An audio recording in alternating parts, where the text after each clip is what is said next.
Yes. Praying and we're asking for understanding as you are about learning. We pray in the name of Jesus that let your will be done. In Jesus' name we pray. Amen. Amen.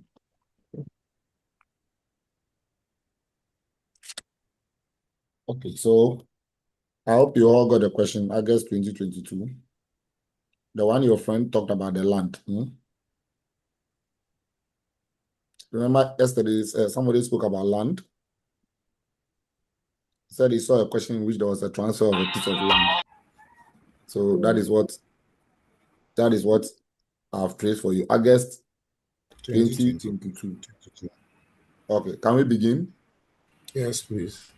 I want to hear everybody's voice. Once we are in class, everybody should be participating. Enoch, Samson, Yes, please. Sadat, Yes. Sadat, Regina, Irene Kuga. Where is Irene Kuga? Prince, Sadat. So I'm here. Yes, sir. Sir, that is here. Faustina, Nicholas, Regina. Yes, sir. Samson. Okay, so the question says, below are the statements of financial position of two entities, Adansi and Formina. So the required. It says, prepare a consolidated statement of financial position as at 31st August 2021. So go to your first page. Go to your first page and then put down the title. Put down the title, Adansi Limited Group.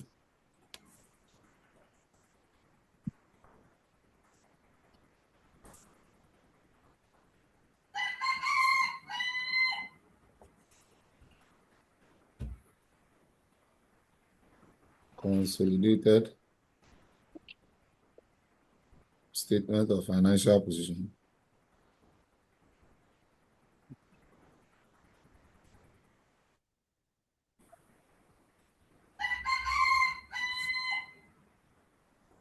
As at 31st August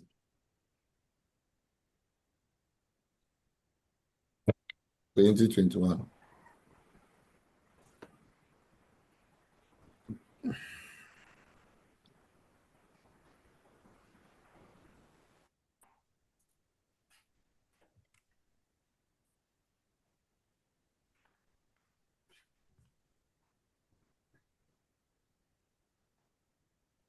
So let's start adding. Non-current assets, the first one is goodwill. Let us start. So start adding up.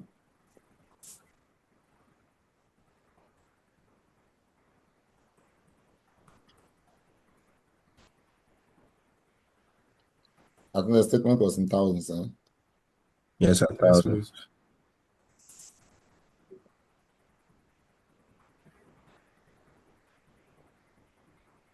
So goodwill, which we are working. Then we have tangible non-current assets.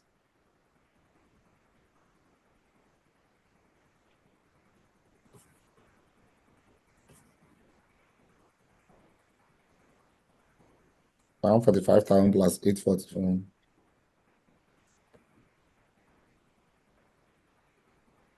8,400. Then we have franchise rights.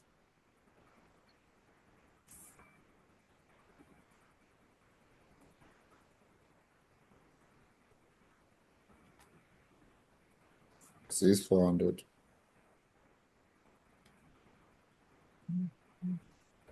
Then investments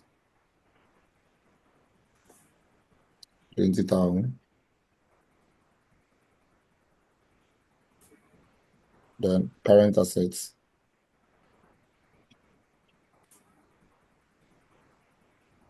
Current assets 104 plus 36,800.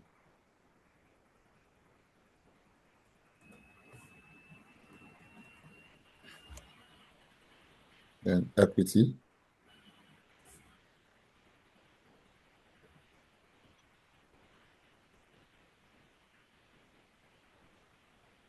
Share capital.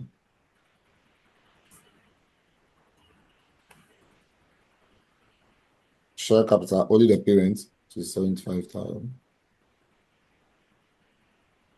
Then retained earnings are working.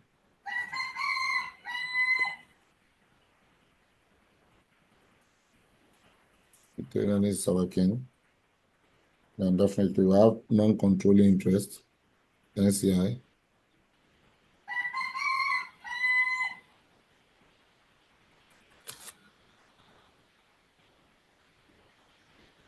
Then we have non-current liabilities.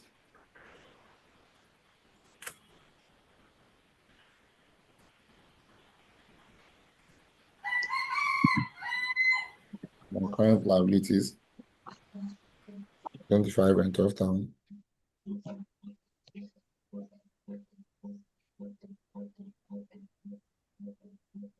Non-current liabilities.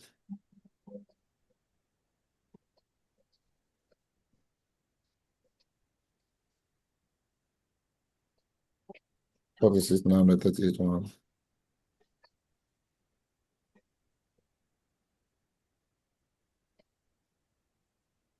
Okay.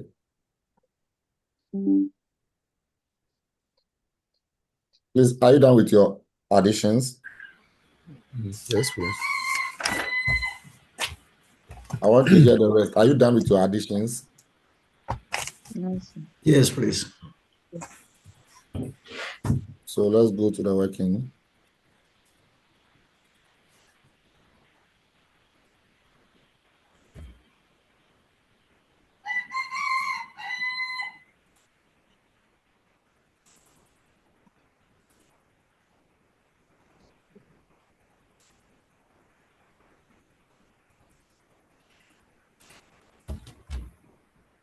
Yes, so when you read, it says all ordinary shares were issued at 2 cedis per share.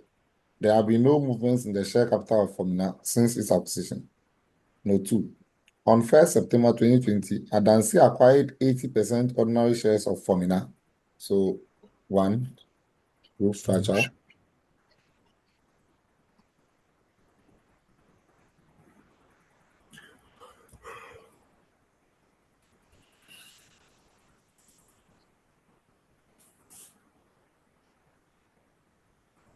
So the control is what, 80%, right?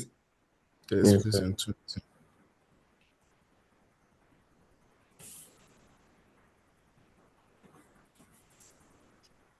Acquisition date consult. 1st September 2020. 1st September 2020. Then reporting date. 31st August 2021. 1 year. 31st August 2021. So that's a period of 1 year. Yes, sir.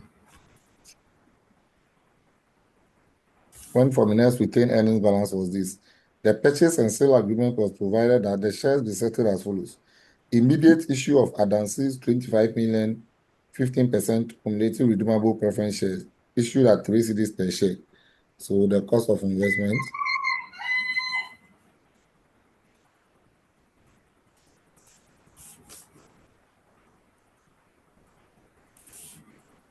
So issue of preference shares.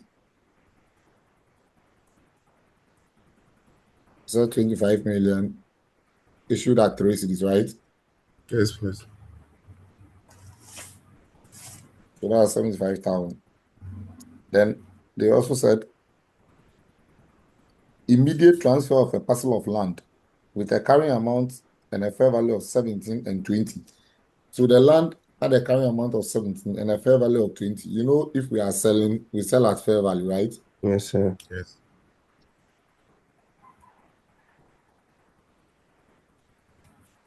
Okay.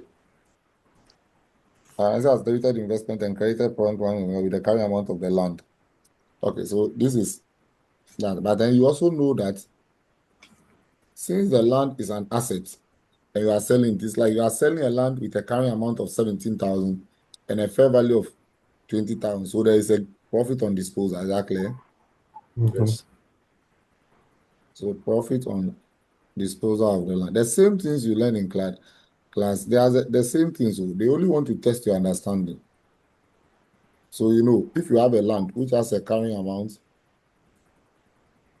the land has a carrying amount of 17 million, and you sold it for 20 million, then you compare the carrying amount and the sale proceeds. Do you remember? PPE, disposal of PPE.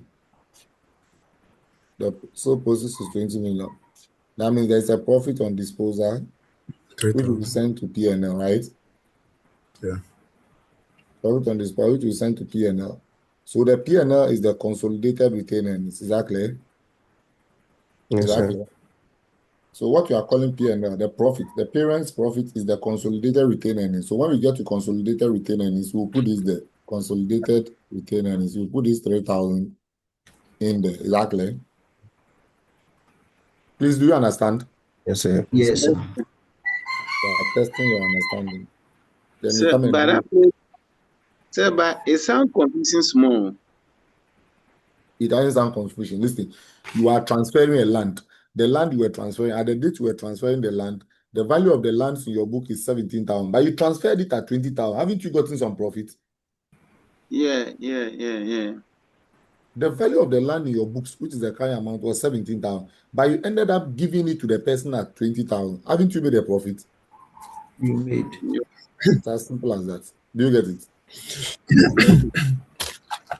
So then you go to section 3. It's because every day you are seeing share capital and deferred consideration. You want to see that every day. No, no, no.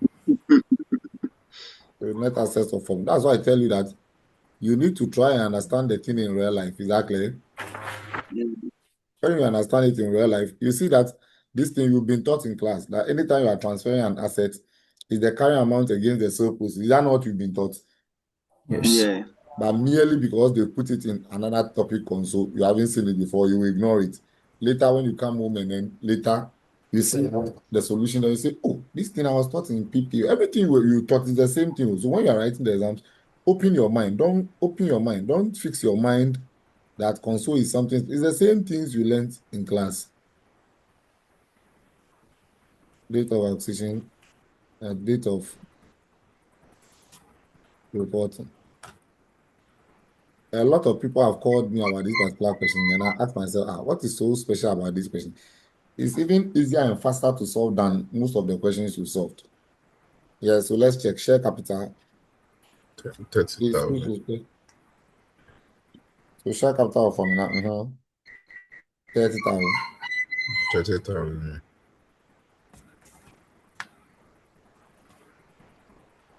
Then we have what? Retained earnings. So 45,000. retained earnings, what is the reported one? Reported on is 53,500. 53,500. Now the acquisition one was given to you in the footnote. 49, 45. On 1st September 2020, Adansi acquired 80% of the ordinary shares of Formna, when Formna's retained earnings was for 45,000.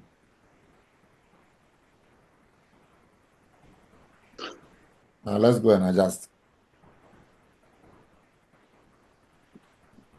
Goodwill in Formula was impaired by 10%. Goodwill is valued using the full fair value method. Each ordinary share of Formula had a market price of 6 and 7.5 at the year end. Note 3. At the acquisition date, the carrying amount of Formula's identifiable net assets were equal to their fair value, with the exception of the following two items. Intangible assets, as the purchase, the franchise right, has a fair value of 12 million and a carrying amount of 8. So franchise and assets will add, right? Yes. Franchise right. It has a carrying amount of 8,000 and a fair value of 12,000. It means there is an additional gain of 4,000, right? Yes, please. So 4,000. But since it's a franchise, you should expect that it will amortize, right? Yes. Yes. And they tell you,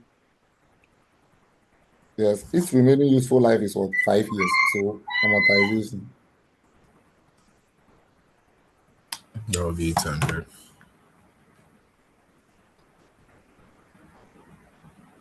So that will be 800. Take it out on reporting date. Then he said that the recoverable amount of the right at 31st August 2021 was estimated to be 9 million.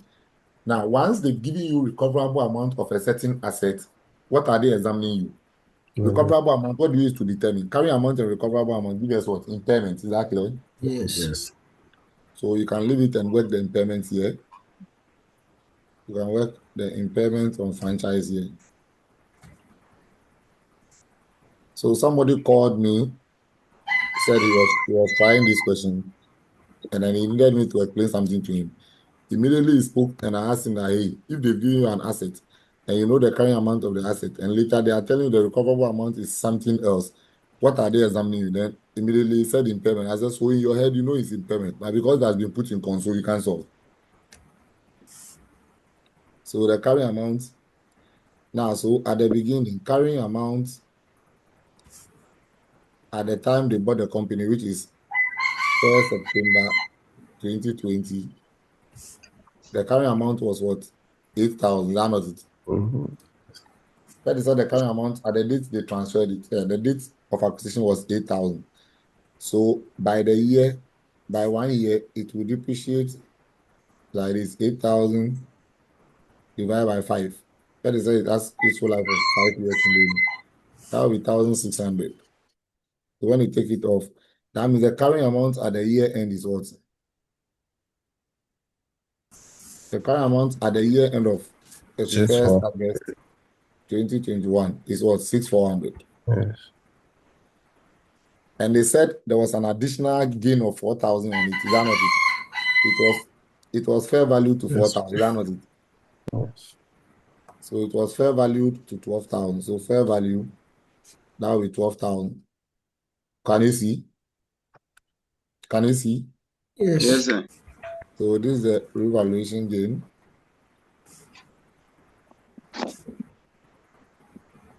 of 4,000. We are just doing it to know the impairment. Now, from this date,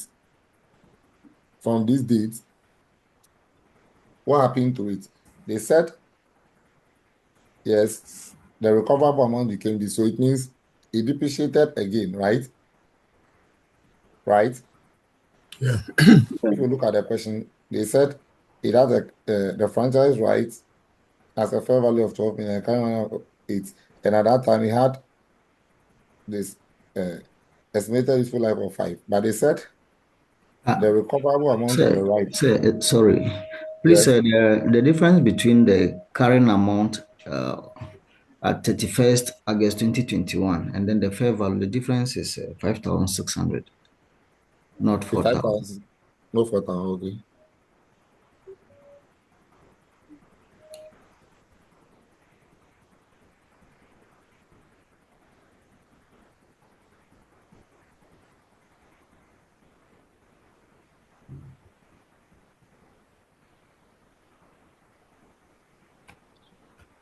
And even the date card, we mistake 5,000. The date card, as at the previous year, that's when it had the carrying amount of Carrying, 8,000. yes.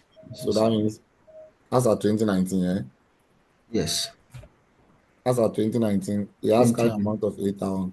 And then it depreciated. When it depreciated,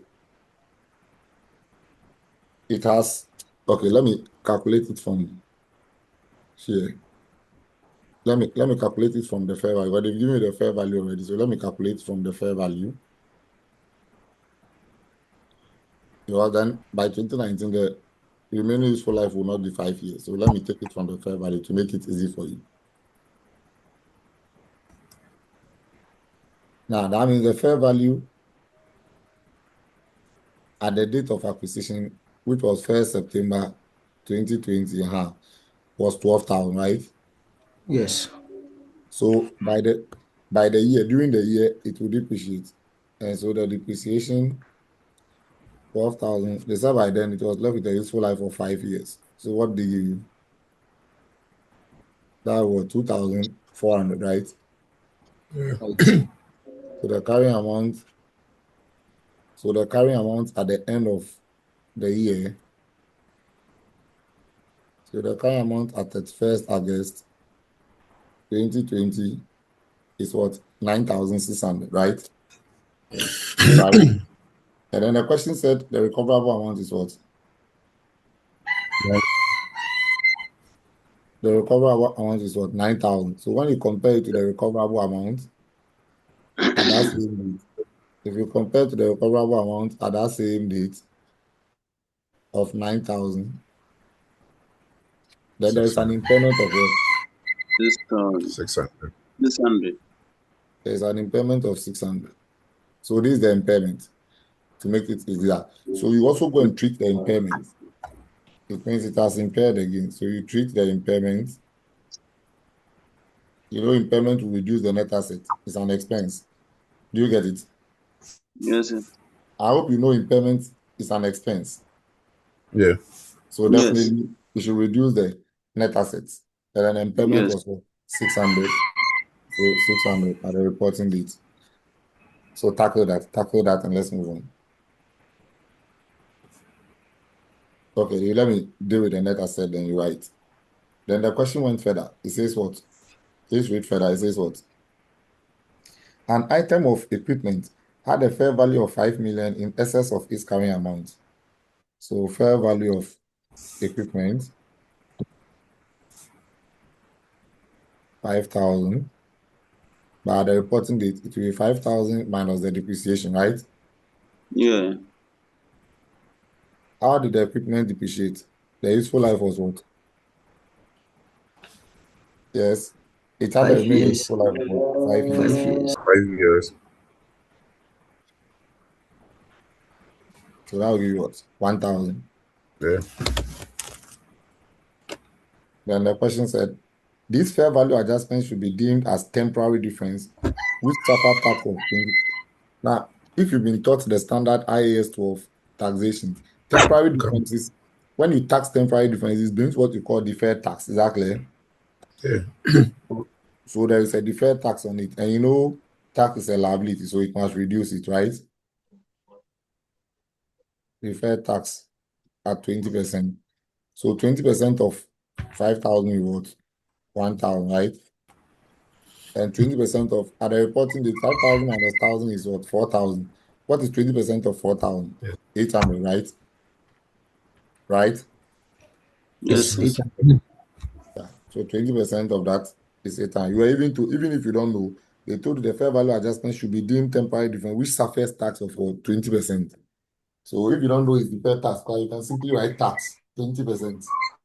Then you tax. Let's do that. So let me continue the net asset here. So once we've done that, the question says Formina sold goods to Adansi for 3.2 million in July 21st. Now, the moment a group member sells goods to another group member, what is it going to bring? Unrealized profit. Eh? Realized profit. True.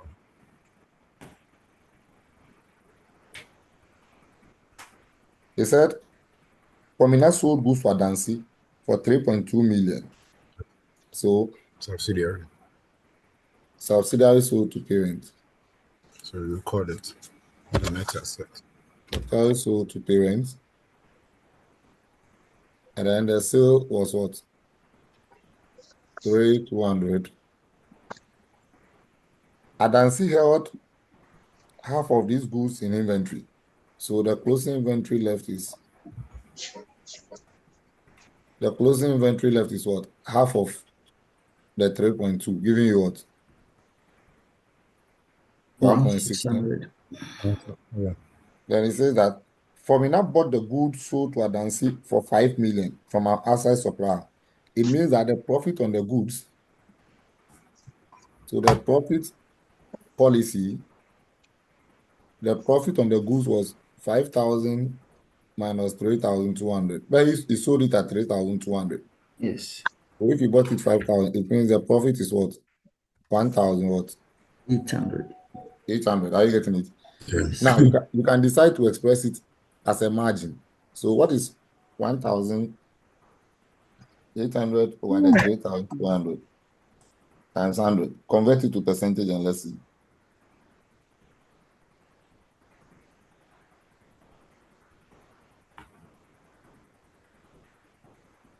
Convert it to percentage and let's see.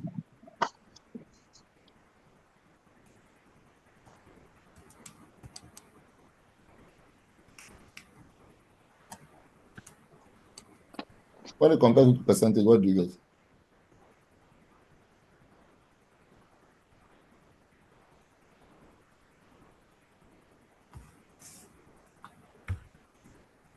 Yes, when you convert it to percentage, what do you get? Okay, so this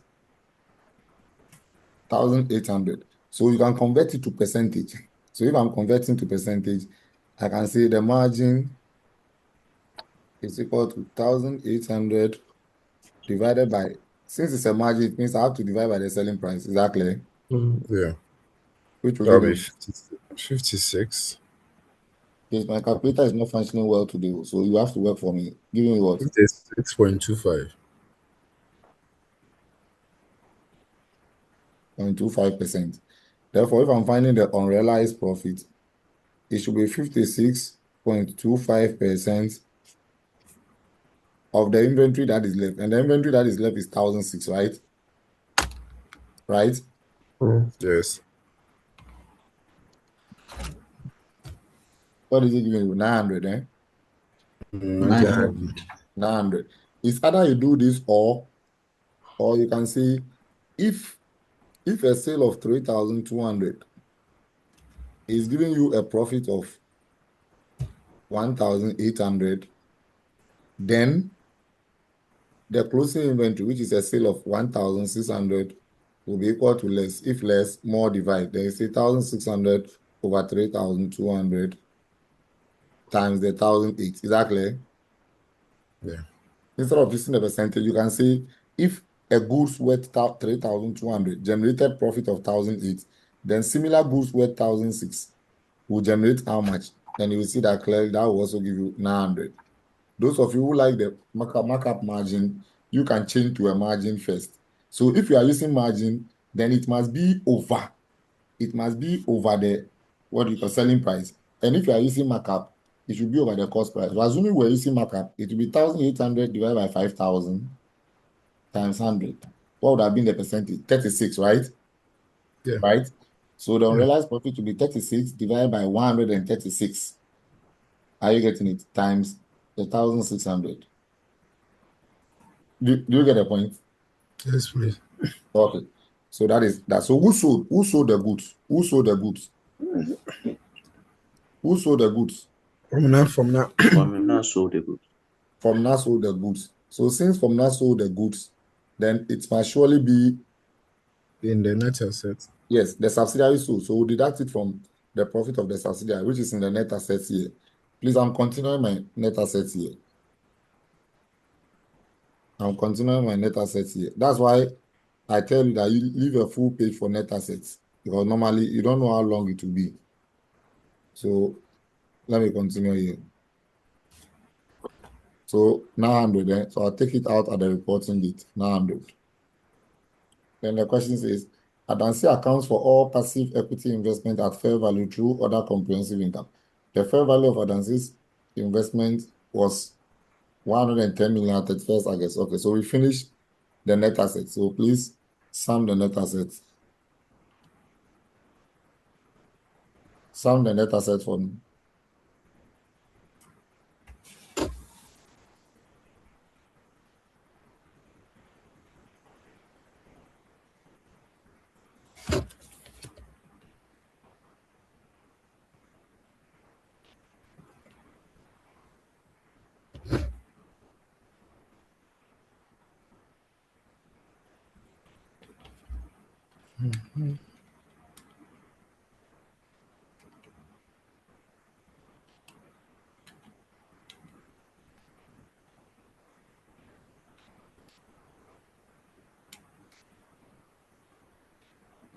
That will be 82,000.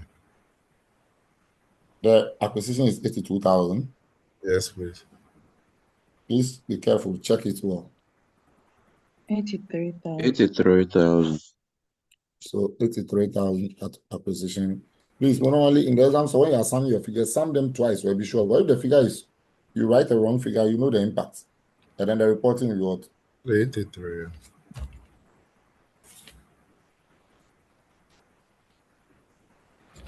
Hey, please wait. Let's not forget. Let's be careful.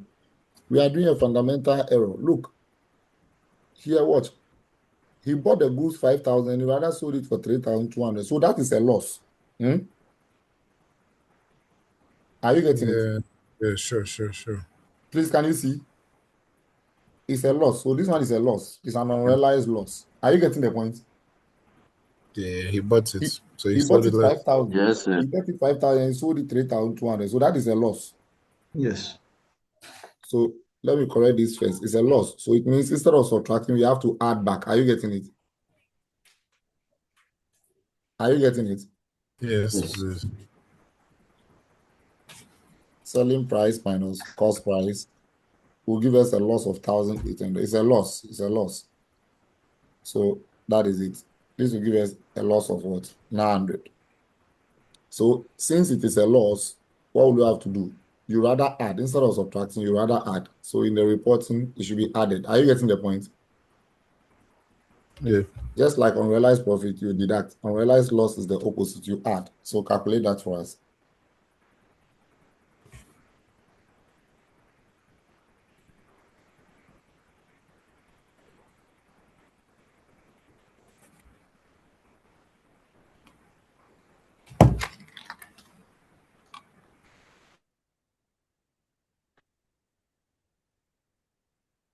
The question is a very tricky question. 83,800. 80 what? 3,800. Be sure, do your computations well. We have 9,200. 90,200. That's the correct figure. Please, when you are calculating, compute it twice. Because if the figure is wrong from the beginning, you are not careful, you are messing up all your work. So let's calculate the growth. So the growth is 90,200 200. minus 83,000. What are you getting? What are you getting? I'm getting 7,200. What? 7,000. 7,200. Okay, so finish your net assets and then your impairment and the rest before we move on. Take your time and finish that, then we move on.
Are you done?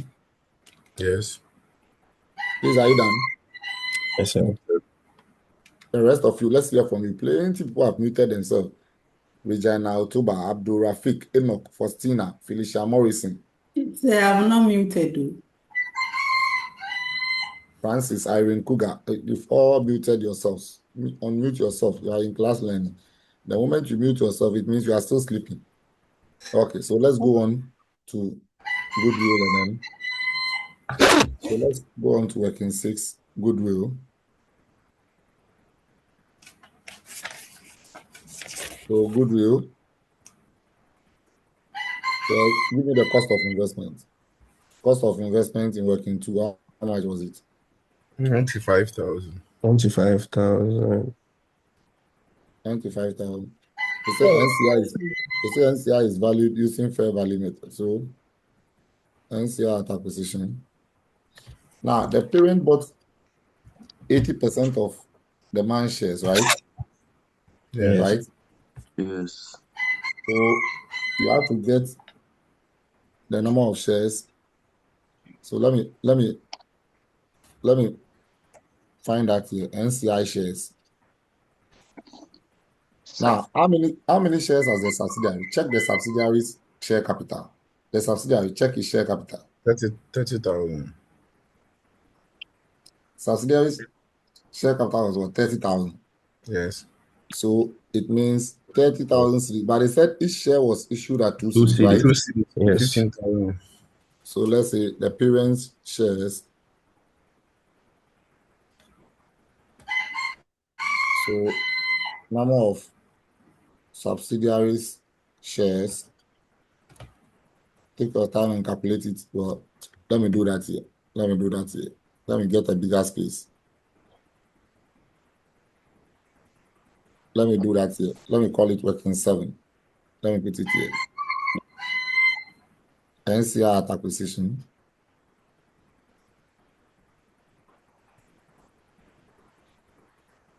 Yes. So number of subsidiaries shares is 30,000 cedis divided by what? 2 cedis, right? Yes. Which is what? 15,000 shares. Hmm. Therefore, if NCI owns 20%, so NCI shares will be 20% of what? 15. 10,000. 15,000 shares, giving you what? 3,000. 3,000 shares. So that's 3,000 shares, right? So if you are valuing NCI at acquisition, is the 3,000 shares, and each share price of the subsidiary cost what?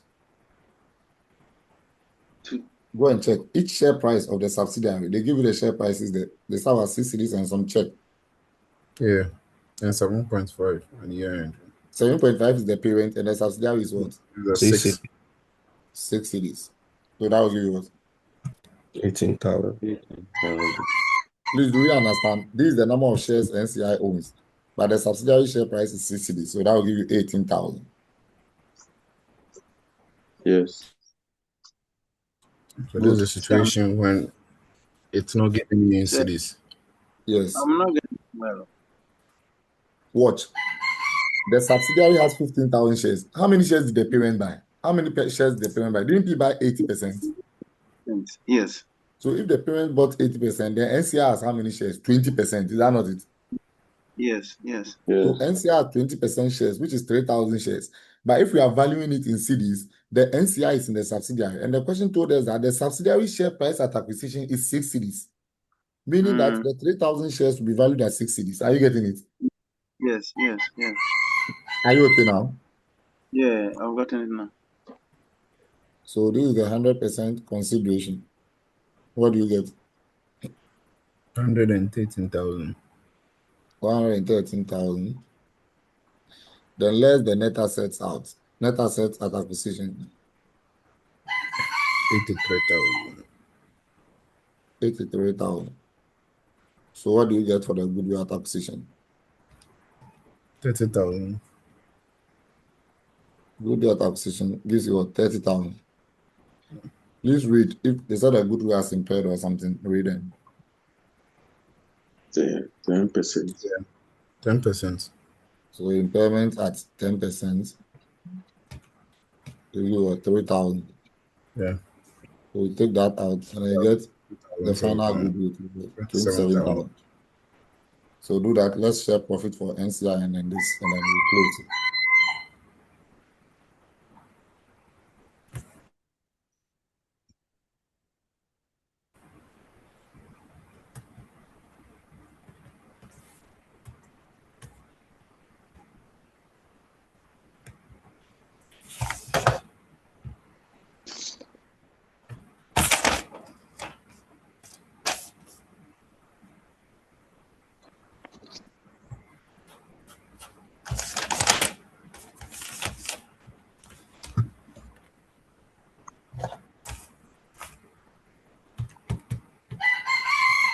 So when you're working the goodwill, leave enough space for and do the working sum, the NCI at acquisition, find the NCI shares there and come and put it back in the goodwill. In fact, with the questions I've solved with you, the November 29th, the May 2020 question, the May 2020 question, and then the November 2020 question, which has P&L and statement of financial position. In addition to this question, in fact, if you get a question on console, you should be able to get 90% of the marks. That one sincerely. Now, you get a lot of tips before you get 1 mark. So in the exam, so if something small is disturbing you on the console, don't waste time on it. That's something small. The net effect on the statement is less than 1 mark. Are you getting the point? So just move. Everything will be marked. Collect your ticks and move. Can we go on? Yes, please. So working 7. Yes, yeah. And then working 8. Consolidated retained earnings.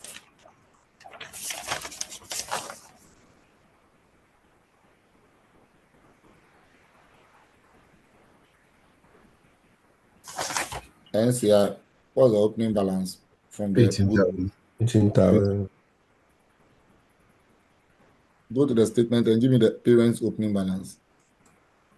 The parents' retained earnings. 122,500. 122. 500. Now I share the profit for. So do you see why I open the 2 accounts at the same time? Because I'll be sharing the profit for them. So when I share this person's own, I give it to him. This person's own, I give it to him. So I come and say share of the growth. In our group, there was no revaluation. That's why we didn't take anything out. Yeah. So this is 20% of Of 7,200. 7,200. Then this one too will get share of growth. This one will get 80% of the 7,200. So share for them. 144. 40. This one yours? 144. 1,140. And Oh, this. 5,760. So we share the group. NCR was valued using fair value method. So we have to share the impairment. Yes, please.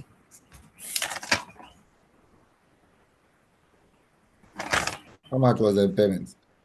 3,000. So this one will get 20% of 3,000. Then this one too.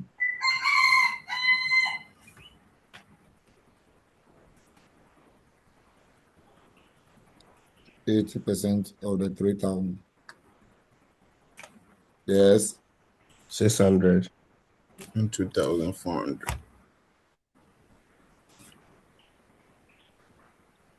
So have we finished sharing? Yeah, but once you've done that, you can close your NCI.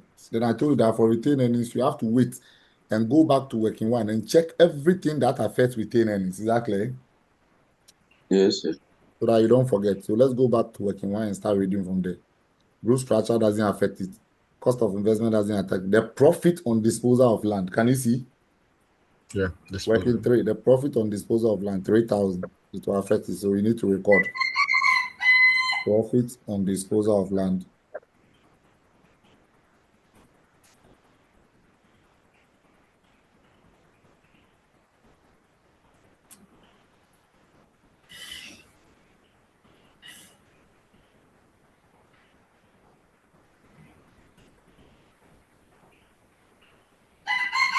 What is it giving you?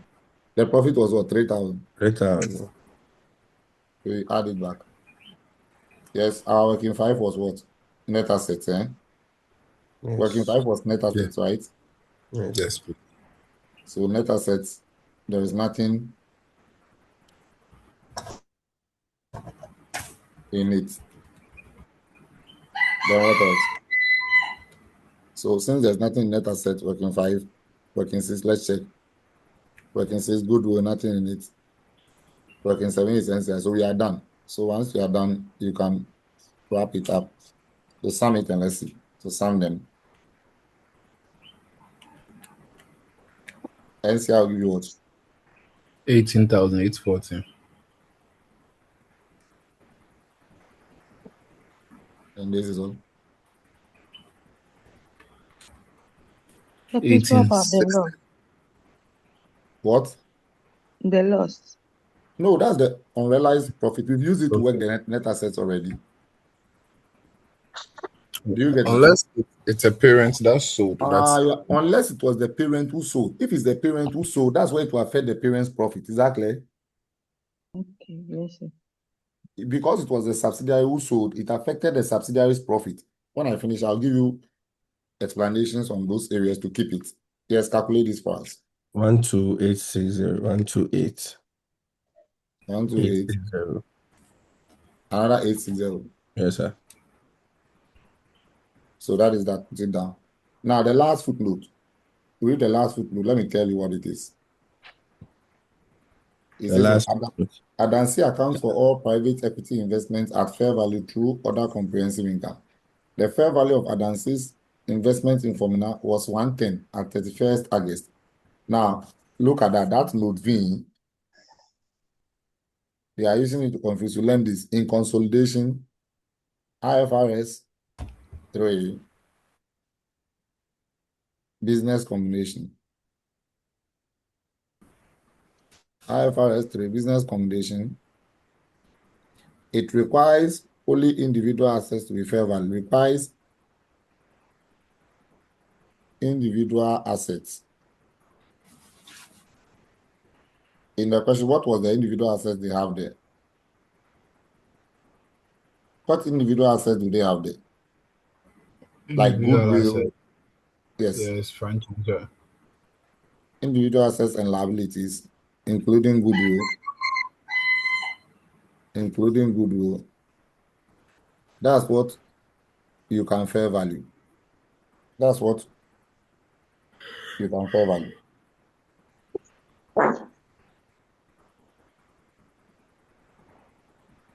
So, of the acquirer, the one who is acquiring is his individual assets that we consider. Do you get it? So the fair value of the investment cannot be considered. Hence, fair value of the investment. So anytime they tell you that the investment you bought, they have fair valued it, you don't record it. IFRS 3 does not recognize it. Fair value of the investment cannot be recognized. That's why we don't recognize it. If we were recognizing it, like we would have gone to compare it to the fair value, then any gains, since they say it's in OCI, we send it to other components of equity. Do you get it? But IFRS 3 does not require you to fair value the investment. So when you are doing console, the investment that the person bought, the 80% shares, are you getting it? Hello? Yes, Yes, please. sir. I'm saying when you are doing console, the shares that the person bought, the 80% control, you don't fair value it again. Are you getting the point? Yes. The reason is that Okay. you already have control. So since you have control, you don't fair value it again. It's like, let me use this to anytime I'm teaching the level 3, this normally appears in level 3. When I say this, then they laugh. If you are a man already, you've married already, and then you are legally married, and you've now been transformed from a status of a boy to a man. Now you have a wife already, so you are a man. If somewhere along the line you decide to marry an additional wife, do you think we have to reclassify you again, give you another name? Can we give you another title? No. You are already called Mr. Even if you marry 6 wives, you are still Mr. But a young guy who has not married, we call him a boy. If he marries, now they can't call him a boy again. They'll call him what? A man. His name will now be Mr. Are you getting the point? Mm. Are you getting the point? Yes, Yes, sir. sir. The same way a woman too. If you are a lady and you are up and coming, you are a lady. The moment you marry, they call you Mrs. If you decide to divorce and go and marry again, it's the same Mrs. they'll call you. Do you think when you divorce and you marry again, they'll say because you've married twice, they'll call you Mrs. Is that right? No. Can we call you Mrs. if you marry again? It's No. only one Mrs. It's only one Mrs. you will be called. What it means is that the person already has control. So since he already has control, you don't fair value the investment he has. But if he didn't have control, maybe first he bought, maybe initially when he was buying the shares, he bought, let's say, 20%. Then later, he came to buy 50% to become 70%. What it means is that the first 20 that he bought, at that time, he didn't have control. Do you agree? No control. Do you agree? Yes. Do you agree? It was later when he bought the 50 that he got control. So that one, we will fair value the 20. You will say that the carrying amount of the 20 at the time he bought it was, let's say, 40. But now the fair value is, let's say, 50. So this fair value gain of 10, he would have recorded it because now he has been transformed from the status of a boy to the status of a man. First, he didn't have control, he was a boy. Then now that he has control, he has become a man. So that one, they will fair value him. Do you get understanding? Yeah. Yeah. It's like you are a boy. Before you become Mrs., they have to perform a ceremony for you, and that ceremony is marriage. So the marriage is the fair valuation. And these things happen at level 3. The level 3 console, that's where you will see these things. You will see somebody buying a company. Initially, he bought 30%, then later he came to buy additional. So when you get to level 3, corporate reporting, you will learn those ones. So we don't fair value initial investment at your level, financial reporting. When you get to level 3, that is where you see, because here, the reason why we don't fair value is that he bought 80% straightforward. So straight away, he got control. So since he has gotten control already, it means that at the time they started dealing with a woman, the woman was already a married woman. So we will not perform additional ceremony for him. But if at the time they were dealing with the woman, she was a girl and now she has married, then we'll perform a ceremony for her called wedding. Are you getting the point? Yeah. So that is it. So that is it. So if you finish copying, then we can balance the financial statements. Have you finished copying your workings? Yes, Or do you please. want to snap? Should I go back from working 1? Yes. There is one lady here who likes to take screenshots. You are the one I'm talking to. Should I go back to working 1 for you? This is working 4. Sorry, working 3. Profit Yes, ma'am. and disposal. So you Sir, snap all your workings. You snap your workings from first page. Snap it from first page. Take screenshot from first page. Have you taken this? yes. Have you taken this? Please, I'm on it. Just take screenshots of Move, please. second page. Take screenshot of this. Please move. Take Sir, screenshot.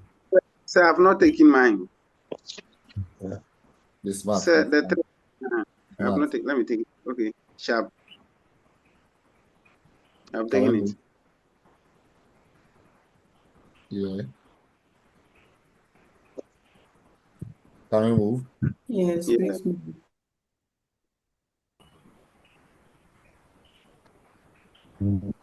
Are you done? Yes. Yes. So let's go to the statement and balance it. Goodwill. What did we get? Let's use our workings. Let's use our workings. Please always use the workings rather. Other than that, you will skip some. Working 1 is growth structure. It doesn't affect our working. Working 2 is cost of investment. Now, inside the cost of investment, the land that is sold, you see the investment here is 20,000. So the land that is sold, the land, what was the carrying amount of the land? Remember, these are book values. What is on the statement is book value. So it's the book value we take out. What is the carrying amount of the land? 17,000, right? Yeah. Yeah. So we take that 17,000 out.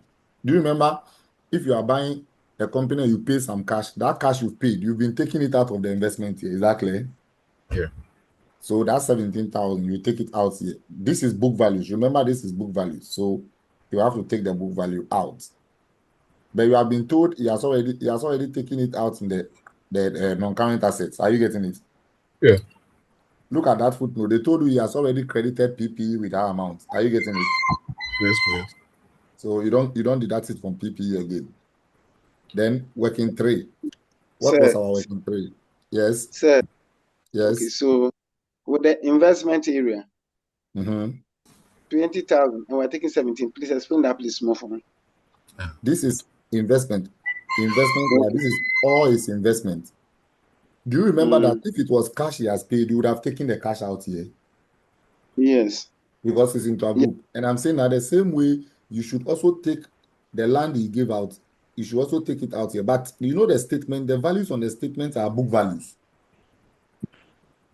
They are carrying amounts, so they are book values. Yes. Yes. So you take the book value out. Are you getting it? Yeah. Good. Then I'm saying that if you take it out, assuming they told you he has not treated it in the non-current assets, you also come and take it out of PPE here. But in that footnote, the question told you he has already treated it in PP. Read the footnote and see. Read the footnote. Read where he acquired the company. Read it and see. They said on 1st September 2020, Adansi acquired 80% of the ordinary shares of Formina when Formina's retained earnings was 45 million. The purchase and sale was agreed as follows. Immediate issue of Adansi's 25 million, 15% cumulative preference shares issued at 3 cedis. Adansi has not yet recorded this. Can you see they say he has not yet recorded this? Yes. So when we get there, we'll record it. Then the question again says immediate transfer of a parcel of land with a carrying amount of 17, fair value of 20. Adansi has only debited investment. That means he has recorded the 70,000 investment. So we come and take it out as intra-group and credited PPE. So he has already taken it out of PPE. Are you getting the point? Yeah. Yeah. With the carrying amount, they said with the carrying amount of the land. So even if you don't know that is the carrying amount you must use, the question has told you that you should use the carrying amount. Are you getting it? Yeah. They are trying to be fair to you so that you don't think plenty. So keep it in mind. On the statement, the values you see on the statement are carrying amounts. They are book values. So if you are deducting, it is the book value you will deduct. Are you okay? Yes, sir. Good. Now the next working for. Working for, what is our working for? What is our working for? Net assets. Okay, so net assets, net asset list. So the net assets, let's see, apart from share capital, we are looking at the reporting list. Please look at the reporting list. Apart from share capital and retained earnings, you have a franchise right of 4,000. So go and add it to franchise right plus 4,000. So go to the franchise plus 4,000. Yes, minus 600 minus 800. All this relates to the franchise. So record of 4,000 minus 800 minus 600. So go to the statement where the franchise is. That's it. So plus 4,000 minus 600 minus 800. Is that clear? Yes, sir. Are you okay? Yes, sir. Is everybody okay? Yes, Yes, please. sir. Then we have equipment, which is tangible asset, plus 5,000 minus 1,000. Go and do that. Plus 5,000 minus 1,000. Plus 5,000 minus 1,000. Are you okay? Yes, sir. Yes. Then let's go. What's the last item there? We have a deferred tax of 800. This is a tax. So you know where you can find that a deferred tax is into the future. So it's non-current liability. He has deferred it to the future. So it's non-current liability. So go to where the non-current liabilities is and then deduct the add the tax. Is a liability already. So add the tax of 800 plus additional tax 800 is owing additional 800. Are you getting it? Yes, sir. Now, in the cost of investment, we didn't even we tackled the land, but the preference shares. You know, preference shares is a redeemable is recorded as a liability. So there was additional preference shares of 75,000. Just like if it was a share exchange, you would have added it to share capital. Is that right? Yeah. So the same way, since it's preference shares, 75,000, go and add it to preference shares. You know, preference shares is recorded as a non-current liability. So add the 75,000 to it. Do you get it? If it was a share exchange, you would have added it to share capital. But you know, preference shares, they are recorded as liabilities. So since it's recorded as liability, you go and add it to the non-current liability. Is that clear? Sure. Yes, sir. Where have we gotten to? We have gotten to this. Okay. Then okay, the franchise, we have dealt with it already. Then the unrealized profit, this time is a loss of 900. So what do? You go and add it to inventory. Inventory is in current assets. Yeah, they've added everything. Inventory is current asset. You know, under normal circumstance, we should have subtracted the unrealized profit. But since it's a loss, we'll now add back. Are you getting it? Yes, please. Inventory is in current assets. So tackle it in current assets. So add 900. What else is there?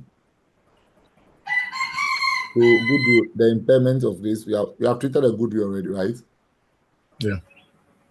Then NCI. So NCI report it 18, whatever, 18,840. Retained earnings is 128,860. Report it. NCI is what? 18,860. Retained earnings is what? 18,840.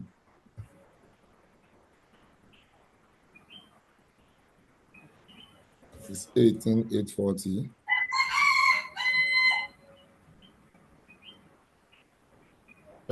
What about retained earnings? Retained earnings is what? 128,860. 128,860. Is that right? Yeah.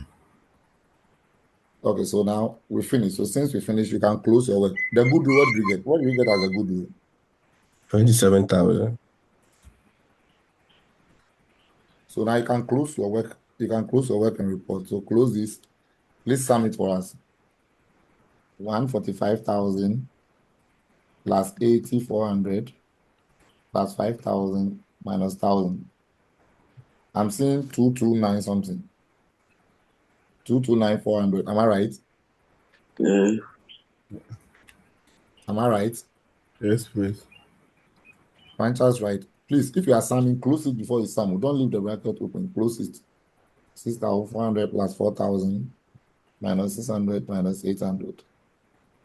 I'm getting 9,000. Am I right? Sure. 3,000.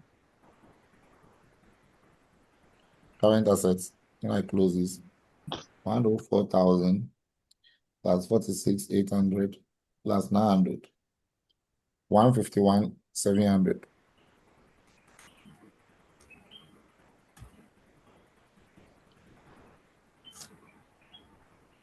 Oh, the figure is 104,400, not 104,000. Please check the current asset, the parents own. The parents own, please check. The current assets, check the parents figure. 104,400.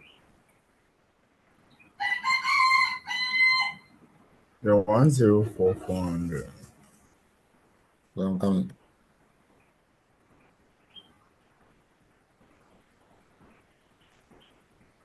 So 104,400. Oh, what is happening here? 152,200. 104,400. What is it giving you?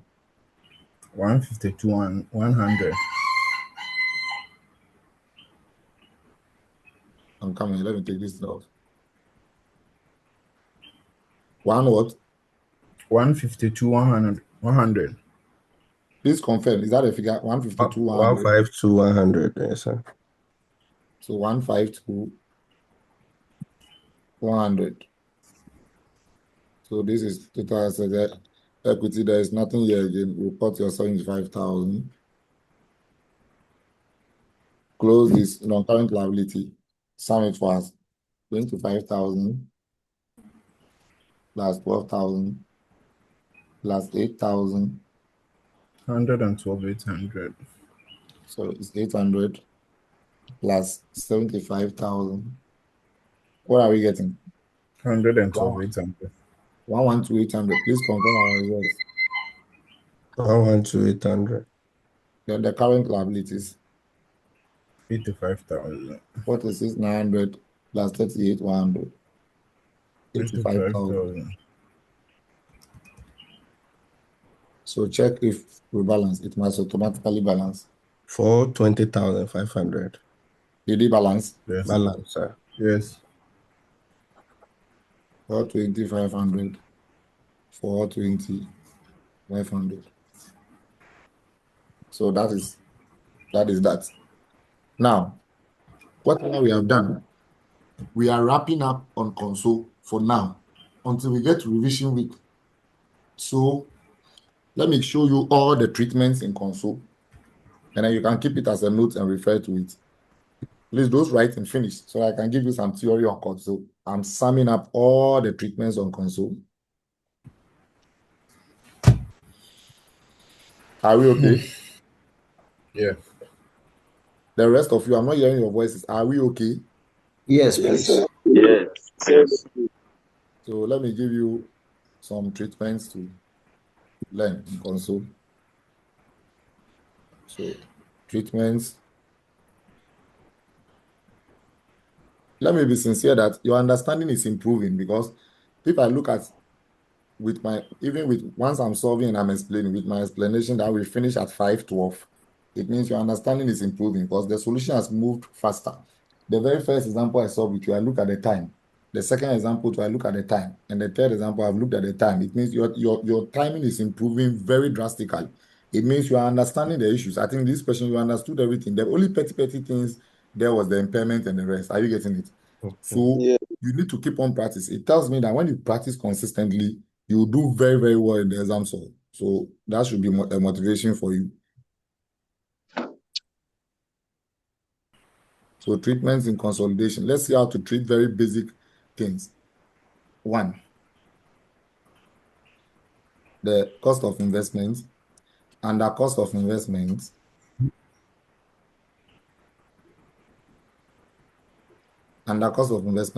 if there is a share exchange, how do you treat it? Share exchange, you add it to share capital, right? Yeah. Yes.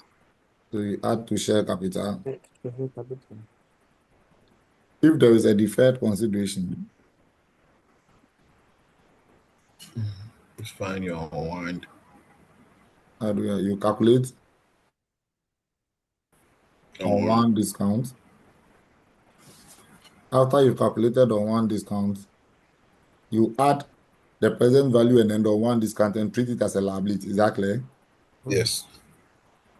Add the present value of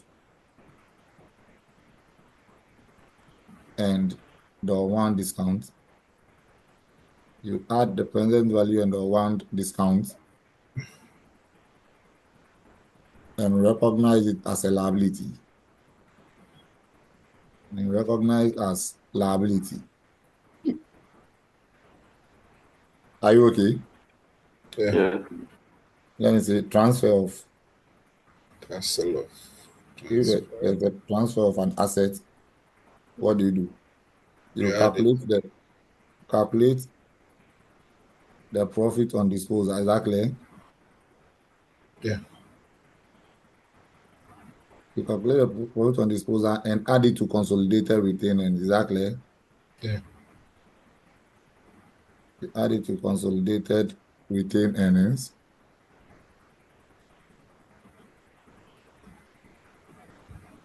Then what do? You deduct the carrying amount from investment. Is that clear? Yeah. You deduct the carrying amount of the assets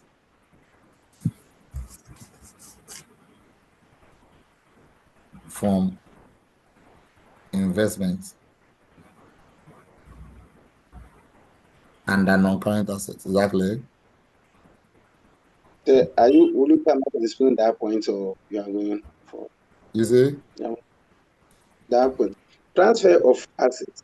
That's what we did in the question. When there was a transfer of land, what did we do? We calculated the profit on the disposal and we added it to retained earnings. Is that not true? Yeah.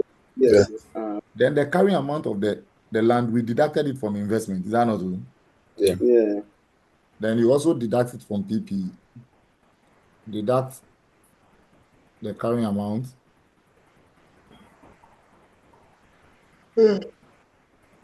of the assets from PPE. But here you need to read the question whether it has been treated or not. Or are you getting it? Yeah. Mm. The question says it was treated. So Whether it has been treated or not. Yeah, the question said it has been treated. That's why we didn't deduct. If it said it has not been treated, you go and deduct. So these are things you see under cost of investment. Number two, the next thing you see is if there is unrealized profits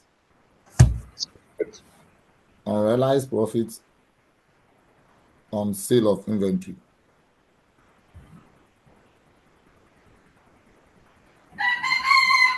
What do? You deduct from profit of the seller, Yeah. You deduct it from profit of the seller.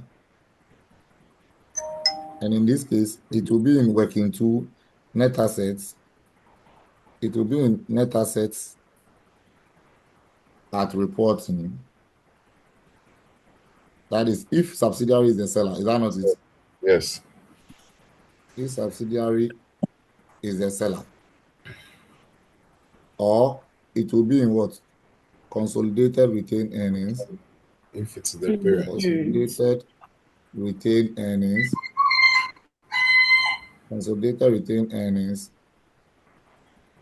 If parent is the seller, right? Yeah. If parent is the seller. So that will be the first treatment. Then the second treatment will be you deduct it from inventory. Is that clear? Or current asset if it's not given. Deduct it from what? Inventory. Is that clear? Yeah. That's unrealized profit. So that they write them down. They will help you. If you read them, they will guide you to remember. If it is a loss, you add. So you should know that once it's a profit and you are treating it, the loss is just the reverse. Are you getting it? Yeah. Are we okay? Sure. Yes, sir. Now, if there is current account balance, current account balances, how do you treat current account balances? Should be cancelled. Deduct the receivables from receivables.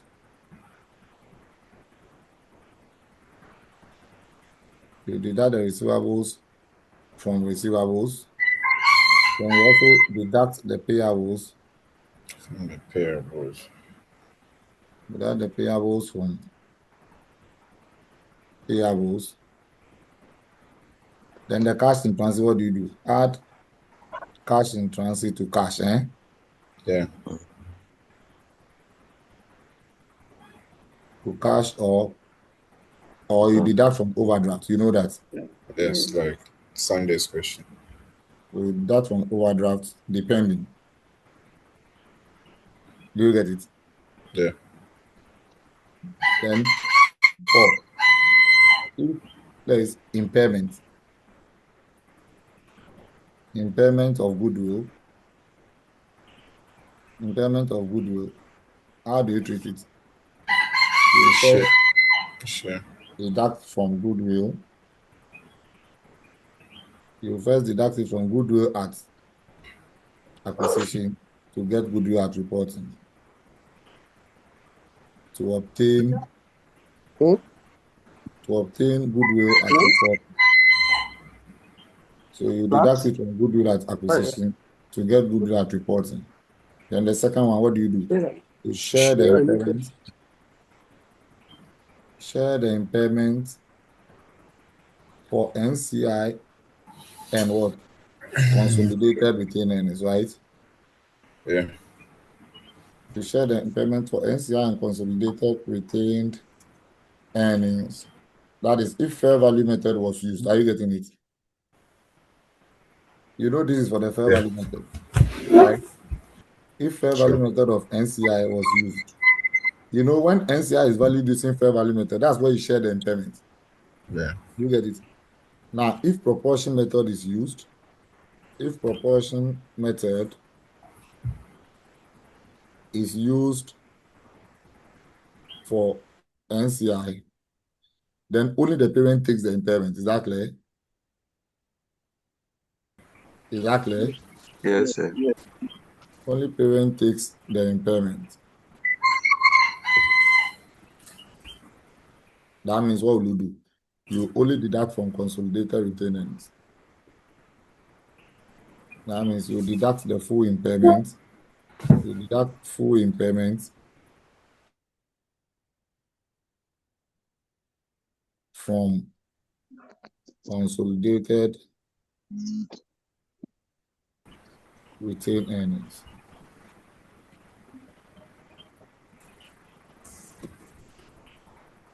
Are you getting it? So these are the issue. These are the issues. Now, there is one thing.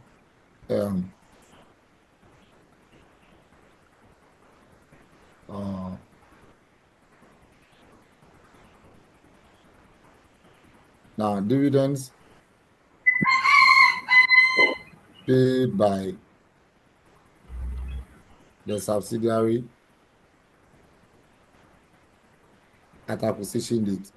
If at acquisition date, the subsidiary declared dividend and pay some to the parent, this is what you do.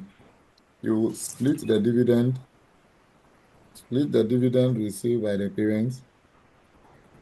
You split the dividend received by the parent into pre-acquisition and post-acquisition. When we get to revision, I'll solve a question like that with you. I think it's November. That question is November 2016. They've examined this condition only once. It was in November 2016. So we split it into pre-acquisition and post-acquisition. You split it into pre-acquisition and post-acquisition. Then you add the post-acquisition retained earnings. Add post-acquisition retained earnings. Sorry, post-acquisition dividend. You add post-acquisition dividend to retained earnings. Add post-acquisition dividend to consolidated retained earnings.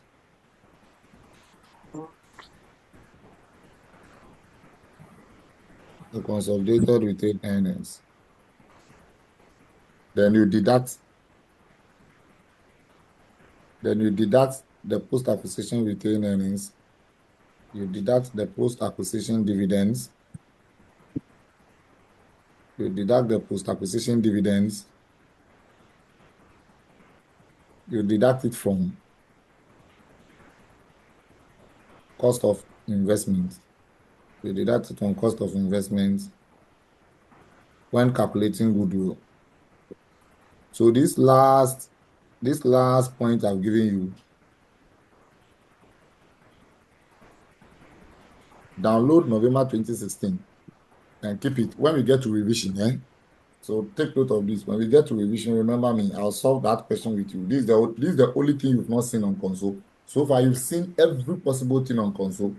The only thing you've not seen is dividend paid by subsidiary at acquisition. They've examined this only once in November 2016. So please take note of it down and then learn. When you get to revision, I'll tackle that with you. Is that clear? Yes, Yeah. sir. So now I'm coming to introduce you to how to prepare financial statements. I'm coming to introduce you to it to get Yes, sir. etiquette. Hello, sir. Yes. Yeah, can you please take the screen back? We would like to take screenshots of the points. Take this. Mhm. Yes. Are you done? Yes, please. Take this. Yeah. Are you Can done? go on. Yes. Now look at this. Let me add one more. You see, when it was unrealized profit on inventory, you see how you dealt with it. So let's look at this. When there is unrealized profit on sale of plants, unrealized profit on sale of PPE. Now, since it is unrealized profit, the treatment is the same. What do? You deduct from profit of the seller, right? Yeah. Right? So you deduct from the profit of the seller, which will be what? Working to net assets. Net assets. If the seller is what? The subsidiary, right? If subsidiary is the seller. Do you understand this? Yeah. Yes. Then you deduct it from consolidated retained earnings. Consolidated retained earnings. if parent is the seller, right? If parent is the seller. So that's the first treatment. Then the second treatment, now watch. If it was inventory, you have been deducting from inventory. So if it is PP, you will deduct it from where? PP. Are you getting the point? Are you get that accounting is common sense. So listen, if the thing was on inventory, you deduct it from inventory. So when it is PP, you have to deduct from what? PP and not inventory. Is that clear? Yes. You deduct from PP. But then what you should also know is that since it is a plant, from the date they sold the plant, it might have depreciated. Are you getting the point? Yeah. So when you reverse the profit, you also have to reverse the depreciation. So the depreciation, reversing the depreciation, reversal of the depreciation under it, still under the apple. If you are reversing the depreciation, what will you do? Here, you are reversing the, depreciation, it would have reduced the profit. So what do? You add back. So you add back the depreciation, you add back the depreciation to the profit of the buyer. Are you getting it? Now the buyer is the one holding the asset. So you add back the depreciation to, because the buyer, since he bought the asset, it would have depreciated. So to reverse it, you add back the depreciation to his profit. Are you getting the point? Are you getting the point? Yeah. Yeah. Yes, sir. Then when you do that, then you also look at this. Since you've added back the depreciation to the profit, you also add it back to PP. You know, depreciation will also affect PP. So you also add it back, the depreciation to PP. So you see, unrealized profit on plant, it is two things. It is the unrealized profit itself and then the depreciation. Are you getting the point? Yes. Yeah. So when you reverse the unrealized profit, you also reverse the depreciation. Are you getting the point? Yes. Are you getting the point? Sure. Yes, sir. So you will see it in November, that November 2016 question, you will see it there. So you take note, ICAG, November 2016, question 1. Take note of that question. That question comprises of the dividend I talked about and then the unrealized profit of on sale of plants. In fact, if we should solve that November 2016 question and finish it, look, even if the question comes from hell, you should be able to get at least 18 marks. Trust me.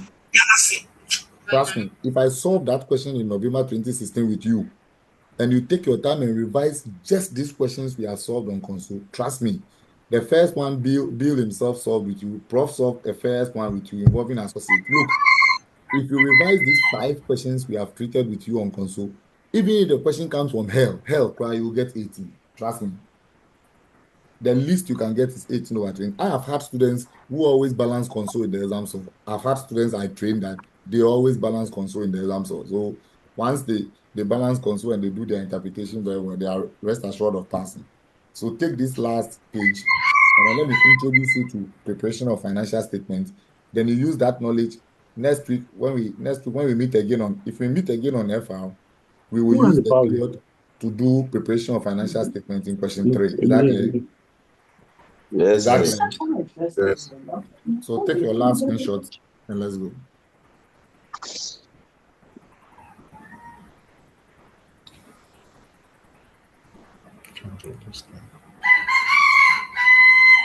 Are you okay?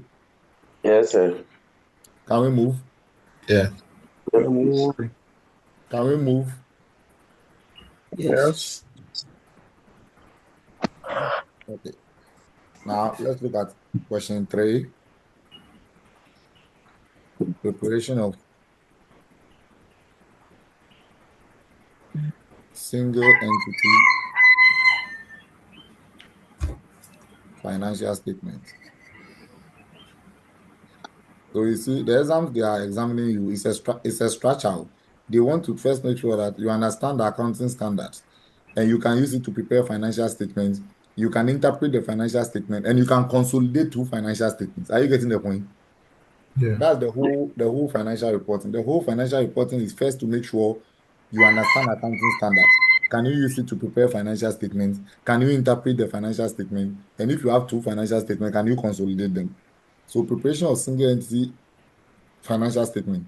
When you are preparing the financial statement, now the statement of profit or loss, the key things you need to know is cost of sales. Now, key things you have to calculate. The key issues you always have to calculate. The key issues you will determine, which will give you not less than half of the mark. One, make sure that you'll be able to calculate the depreciation on assets. The depreciation on assets. Because you know the depreciation on assets will be charged to cost of sales or admin. You charge it to cost of sales or admin expense, depending on the question.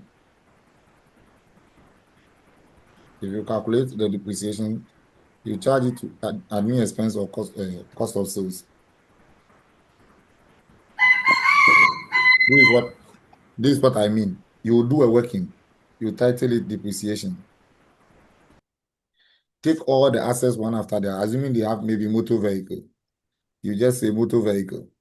Maybe they are using straight line method and it's 20,000 over maybe useful life of 10. Then you put 2,000 aside. Then you take building. Maybe building is 500,000 and it has useful life of 10 years, straight line. Take it and then depreciate it, 50,000, put it aside. Let's take plant and equipment. Maybe the plant and equipment is 20% on reducing balance. So 20% of reducing balance is cost minus accumulated depreciation. Are you following? Yeah. Yes. So 8,000 times 20% is 1,600. Do this. So assuming these are the three assets they have, you do all and then add it and get your total depreciation. Get your total depreciation.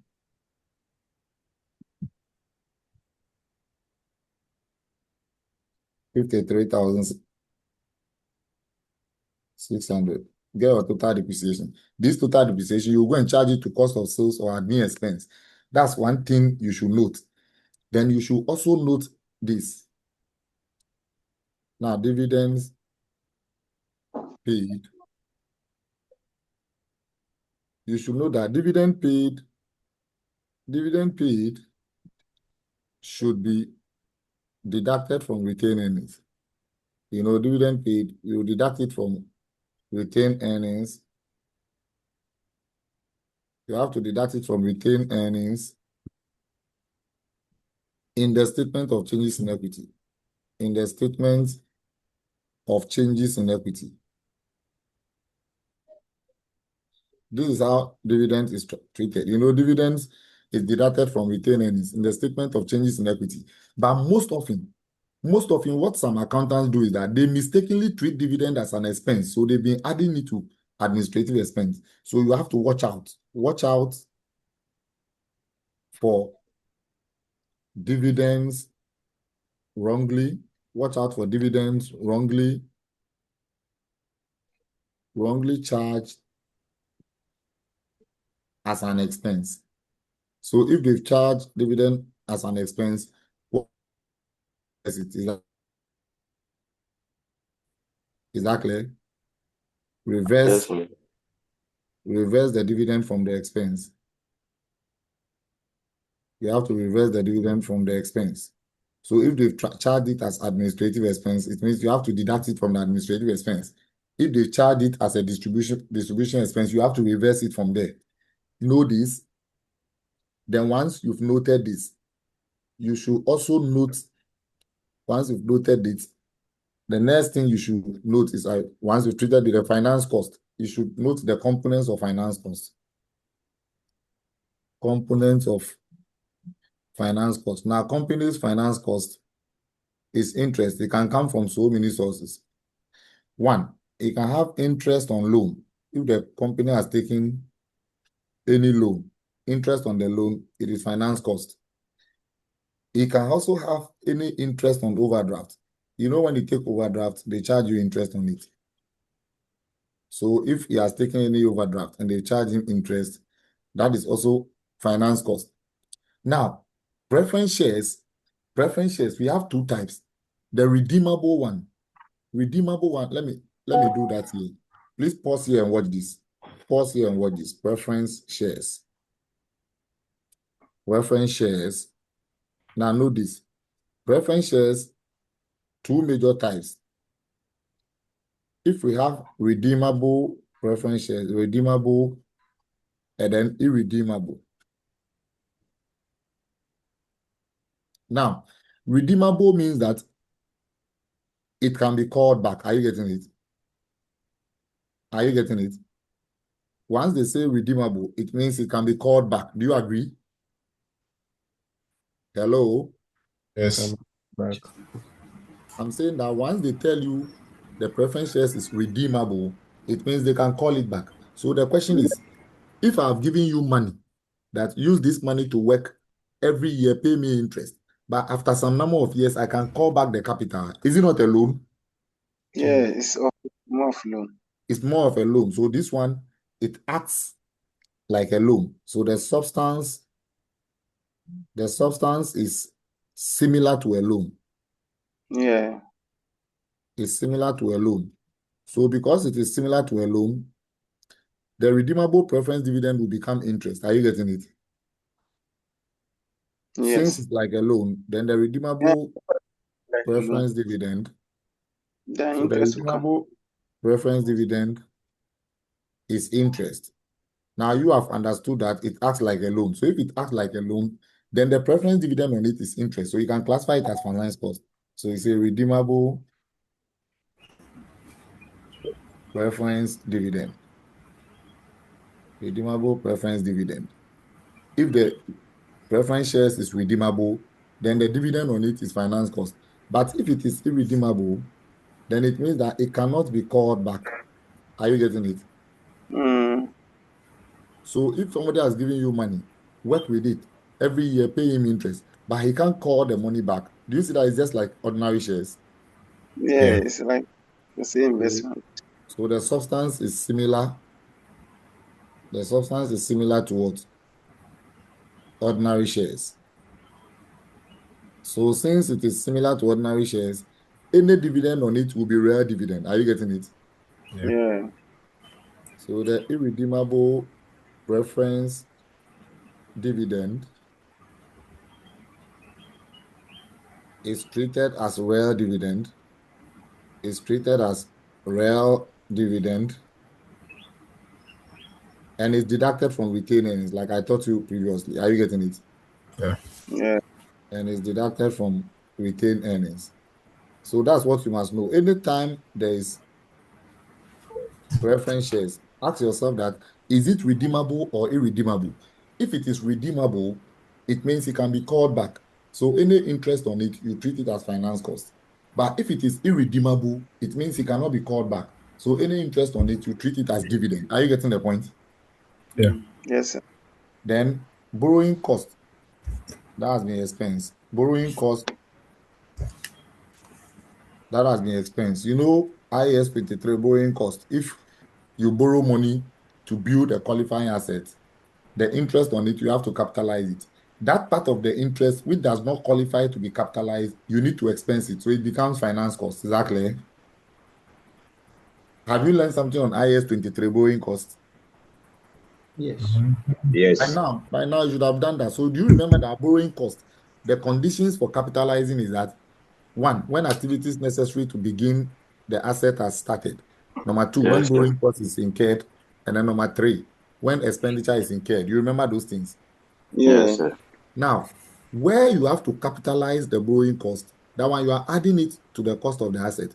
So where the borrowing cost does not qualify to be capitalized, you expense it. For example, when do we expense borrowing cost? When there is a temporary halt in the construction process, which is not due to normal procedure. Are you getting it? Yes. Yeah, For if I example, remember. workers went on strike or something, that portion of the interest you cannot capitalize, you expense it. So if you are expensing it, means that you are treating it as finance cost. Is that clear? Yes. Yes, sir. Then IFRS 9, financial instrument. If you So get, if someone finish and we are sleeping, that one too, are you going to explain that period? you say, If cement is finished. if cement is finished, that's shortage of raw materials. It's not part of normal procedure. It's due to negligence. Are you getting it? So that one you expense it. Or Yes, when you we say, capitalize. You expense it. When we say the thing is part of normal procedure, it means that normally when you are building a building, the normal things you must do. But anything which is as a result of your negligence, you can't call it normal procedure. Are you getting the point? Yes, sir. Because at the time you started the building, the contractor and the architects and whatever, they should know likely how many quantity of cement bags you need. And then when it's getting finished, they must order. So if they don't order and there is shortage of raw material, that is negligence. You cannot capitalize it during that time. Are you getting the point? Yes, sir. Good. Then IFRS 9, financial instrument. Financial instrument. If you see a held to maturity instrument, a loan, a long-term loan, the standard says it must be measured at amortized cost. Have you been taught? Yes, Have I you been remember. taught? Yes, Yes, sir. amortized cost. So amortized cost is the difference between effective interest and nominal interest. So that difference between the effective interest and nominal interest, it will be an extra interest, which is finance cost. Are you getting it? So we call it extra interest from amortized cost. From amortized cost held to maturity instrument. Held to maturity instrument. You will see it when we start solving the question, you will see these things flowing. So I'm just drawing your attention that so these are the things that forms part of company's finance cost. So you should know all this. Anytime you are calculating the finance cost, all this should be included. So know Sir, that. sir, do you also feel when it comes to issues of shares and other stuff, it feel like chemistry in this in science too. It's a little bit difficult than the other ones. Issues on Am I? shares then. Yes, when it comes to Okay. shares and way Don't of worry. Don't worry. We will tackle all in the preparation of financial state. It will become easy. Dealing with shares is the easiest thing on earth.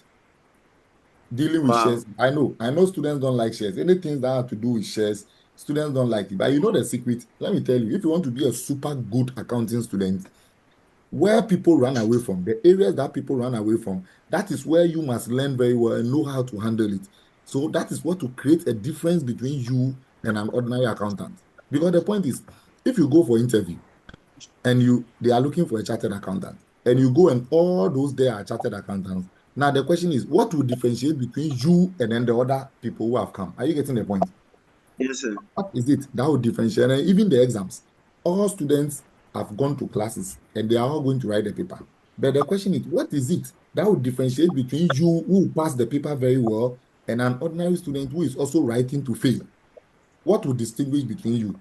It means that there must be extra things that you understand that that student does not understand. And that is what will make you pass. Dealing with shares, if you don't know how to handle shares, your chances of passing the paper is very, very limited because no matter what, throughout the paper, issues on shares will flow throughout. And then look, dealing with shares is the easiest thing on earth. The calculations on shares are very, very, very easy. But then if you don't learn it, I know that students, anything that has to do with shares, they don't like it. But as far as I'm concerned, I'll treat them extensively well with you in the preparation of financial statement. Now, if we should prepare 6 financial statements and they all balance, and you've seen all the issues, will you fear preparation of financial statements? No, No. sir. No. So I'll tackle them extensively well with you. When you meet questions on them, they should not give you headache at all. So these are the issues. Then the key standards you must note. Key standards you must note when preparing financial statements. The key standards you must note is this: IAS to inventories. Normally, financial statement, they like bringing these things by inventories. IAS 16, Payment. PPE, PP. IAS 36, Payment. impairment of assets,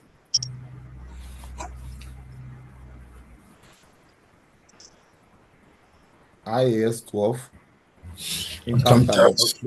No matter what you do, the company will pay tax. So income tax standard, you have to know it. Then IAS 32, 39, IFRS 7, and IFRS 9. Financial instrument is governed by these 4 standards. Financial instrument. Financial instrument, it is governed by 4 standards. So look at just one standard. It is a combination of 4 standards. It should tell you that you can never write off that standard. If you don't understand it, you will never pass the paper, because no matter what you do, questions that has to do with shares and loans, companies finance themselves through debt and equity. So anything that has to do with shares, equity, and then debt, loans, they will always feature in the paper. So you see, there are some standards, when you understand them, you are rest assured of passing, because they will always feature in the paper. If they don't come in the normal standards, they will come in the preparation of accounts, or they will come in console. Are you getting the point? Yes, sir. Yeah, so financial instruments, these things, you should know. If you know just this is enough to give you about 12 marks. Preparation of financial statement is the next difficult area in the exam. So apart from standards, standards is the first difficult thing for you. The next is preparation of financial statements. Therefore, preparation of financial statements, when you go to the hall, you just need about some 10 marks from there to make your case. Now, then that 10 marks, if you can handle the inventory, you can handle the PPE, you can handle the impairment, you can handle the income tax, and then you can talk about the financial instrument, talk about the dividend issues I talked about, and then the finance cost issues. That one alone is enough to give you about 12 marks out of the 20. Is that clear? Yes, sir. Is that clear? Yes, sir. Now, this is how the financial statement should look like. If you start, maybe the company is Bishop Limited, you put down Bishop Limited as a title, then you say statement of profit or loss and other comprehensive income. Capital. You see, I'm starting every word with a capital. Can you see? And other comprehensive income. Can you see I'm starting every word with a capital Yeah. Yeah. for the year ended? Don't squeeze. Write it fully. 31st December. Let's say 2025. Then you underline everything at once. If it is in thousands of Ghana cedis, put down your thousands of Ghana cedis. The statement will always look like this. Revenue. You take out cost of sales. Then you get gross profit. Then you take out the operating expenses. So the operating expenses are administrative expense, and then distribution expense. Administrative expense and distribution expense, you take them out. When you take them out, then you get operating profit. Operating profit is the same as what you call profit before interest and tax. Operating profit is the same as what you call profit before interest and tax. Sorry. Profit before interest and tax. Operating profit is the same as profit before interest and tax. Then now you deal with the finance cost. Finance costs Interest. and then investment income. Whilst you are deducting finance cost, you are adding investment income. Investment income will be added. Then now, if there is any other income or loss, treat it here before you go to profit before tax. So if there is any other income or loss, so let me say other incomes or losses, you treat them here, income or loss, you treat them here before you go to profit before tax. Before you get to profit before tax. Then now you less the income tax. When you less income tax, they get a profit for the year. So let me call the profit for the year XA. Then I go to other comprehensive income, like this, other comprehensive income. So other comprehensive income, revaluation gain,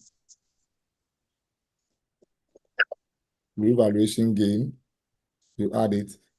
Then if there is any fair value gain, which is treated through OCI, you will see it in financial instrument, OCI, available for sale instrument. Then you get the total comprehensive income. Let me call it XB.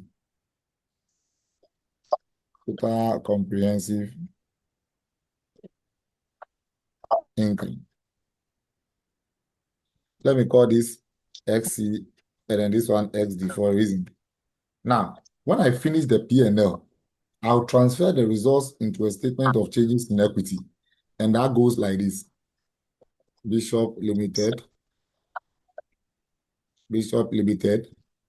statement of changes in equity, statement of changes in equity for the year ended,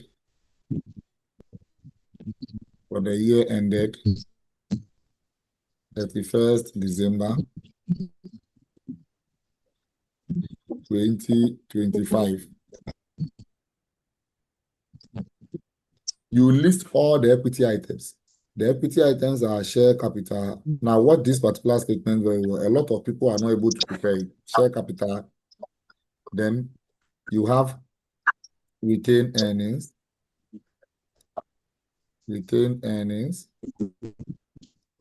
the other components. The other components like revaluation reserves.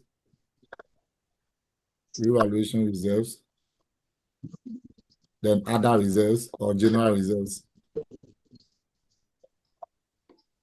Now, if I put all these four major components down, all of them will have their opening balance in the trial balance. So put all of them, their opening balances down like this. All of them put their opening balances down. When you do that, then if there is any previous year error, if there is any error in the previous year's financial statement, we call it a prior year adjustment. It will affect this year's financial statement. So you call it prior year adjustment. If there is any prior year adjustment, normally it affects retained earnings. You treat it. When we go to the statement, I'll show you. For now, I just want you to know how the statement looks like. Then you restate your balance. The moment you do the adjustment, you restate your balance. Call it restated balance. You restate your balance.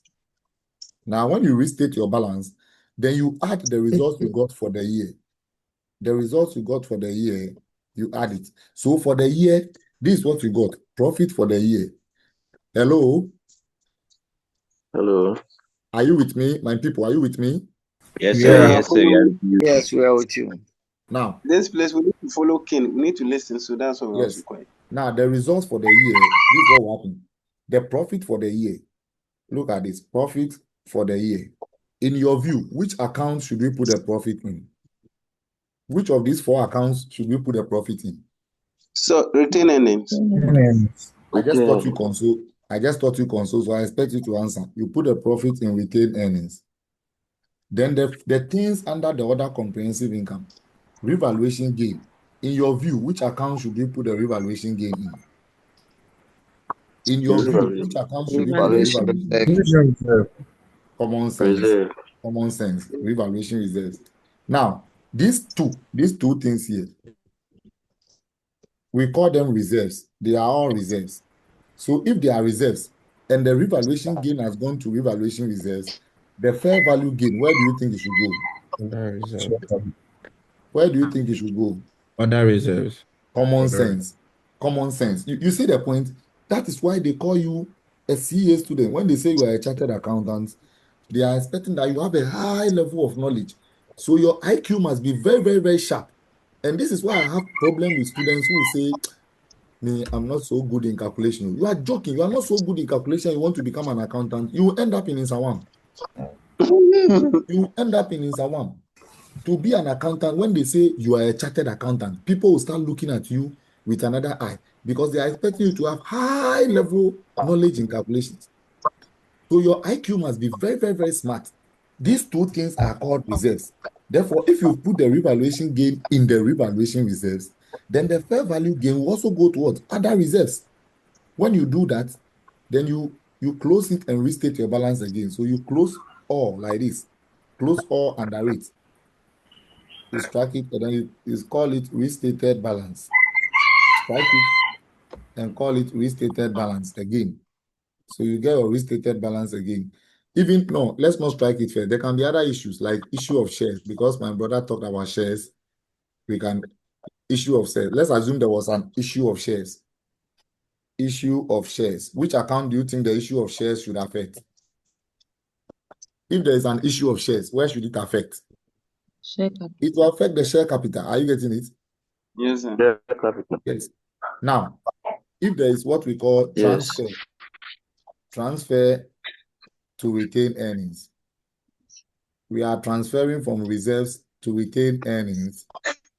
What you do is that you will take the figure from revaluation reserves. You will take it from revaluation reserves, then you give it to retain earnings. Is that clear?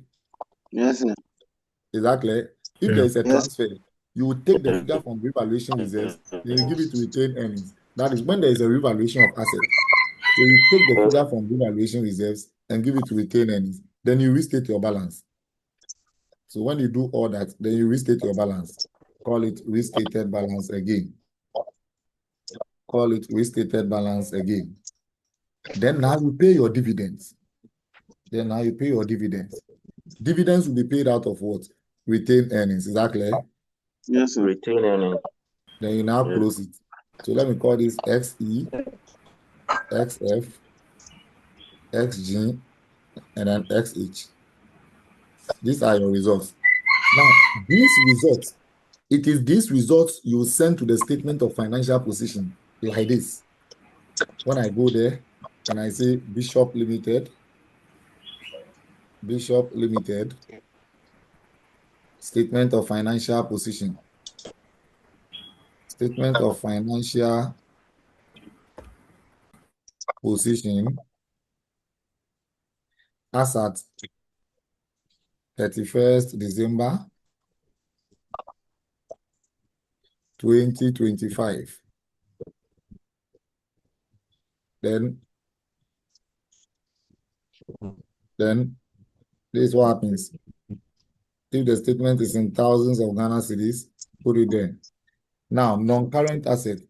Under non-current assets, these are the possible things you should see. I'm expecting that after today, you should all memorize the statement, how it looks like, at least. So that when we get there, nobody will ask where from this figure, where from this figure.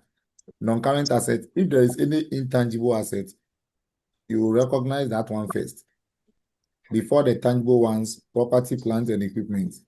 Property, plant, and equipment, PPE.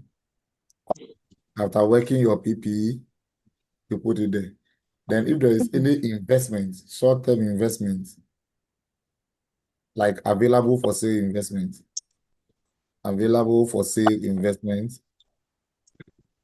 you classify it here. This will be your non-current assets. Then you leave 3 lines. Between every group, make sure you leave 3 lines to make your work attractive. Then you come to current assets. Current assets. Current assets are made up of inventory. Don't use 2 columns. Use only 1 column. Inventory, receivables, Cash or bank. cash and bank. Just maintain a simple way like this. This is your total assets. Then you go to equity. Under equity. Now, under equity, this is what you have done. The statement of changes in equity. The figures you got here, these figures, those are the ones you are going to report. Are you getting it? Yes. So you report that as share capital. Share capital. When we solve, we got XE. Retained earnings. Retained earnings, we got XF. We just copy them there. Revaluation reserves. Revaluation reserves. We got XG. And then other reserves. We got XH. Then you go to non-current liabilities. Non-current liabilities. You should see things like, let's say 10% loan notes, the debenture loans. You should see loans there. You should see redeemable preference shares. Can you see now? Can you Yes. see that redeemable preference shares has been classified as a liability due to substance over form? You should see things like deferred tax. Deferred tax. You should see things like finance lease. Finance lease. You should see things like government grants.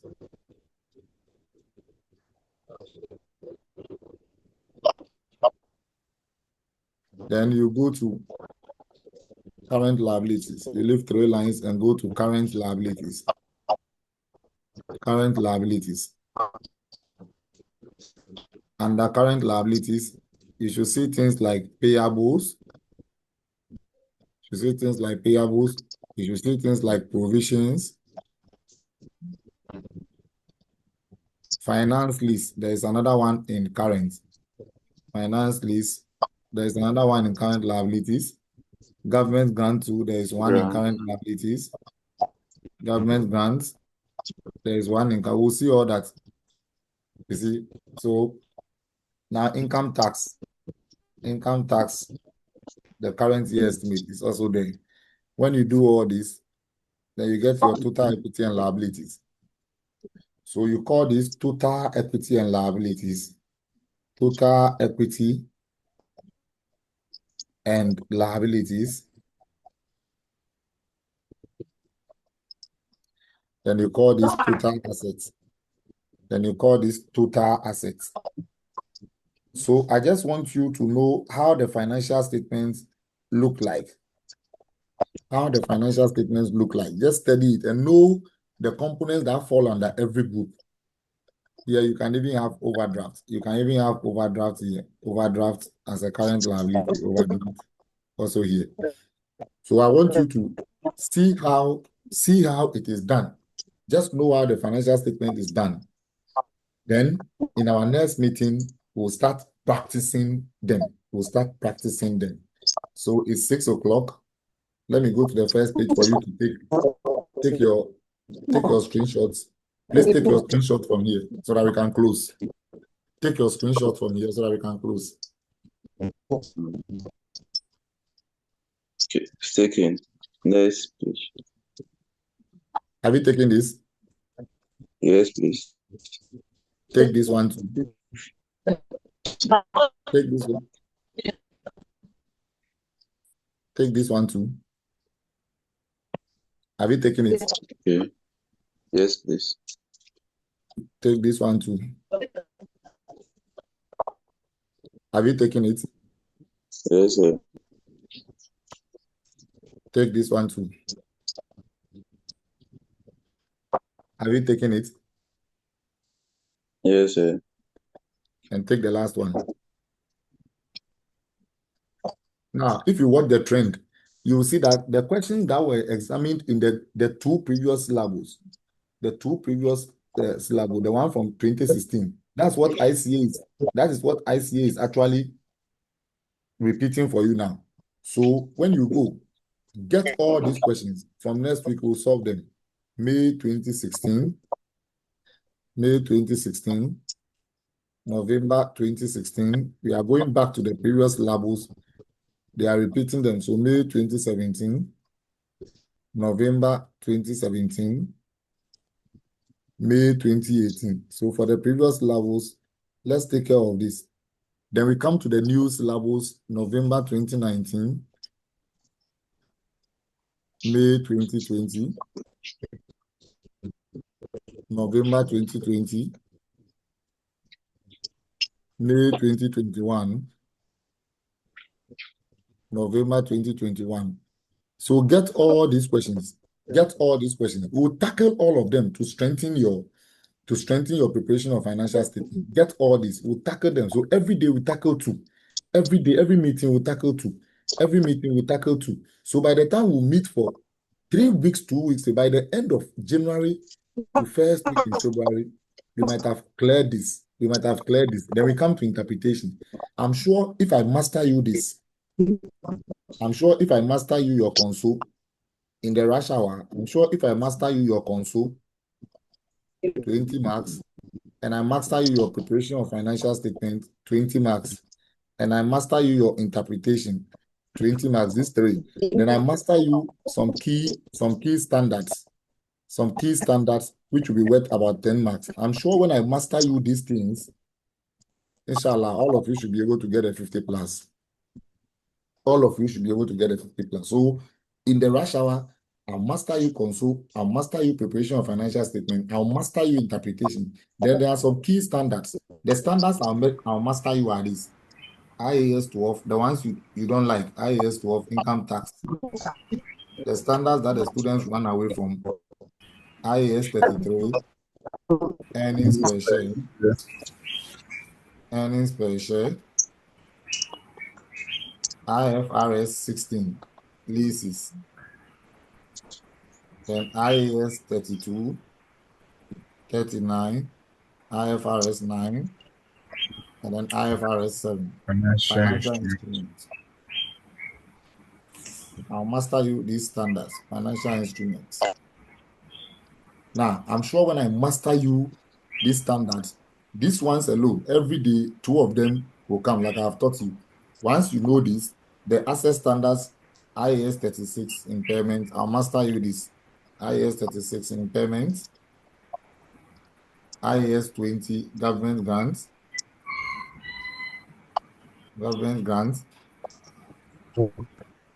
These are the standards I'll master you. Then IAS 23. So these are the standards I'll master you. So, won't you go and flash cash flow's house? Won't you go and pass the house?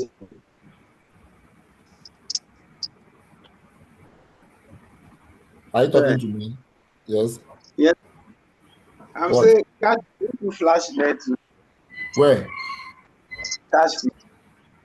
I can't hear you. What are you talking about? Cash flow. Cash flow is part of preparation of financial statement. There is a question in May 2017. It's a cash flow, so we'll learn it. Okay, that's fine. So IAS 20, then IAS 23, borrowing cost, IFRS 5, non-current asset held for sale,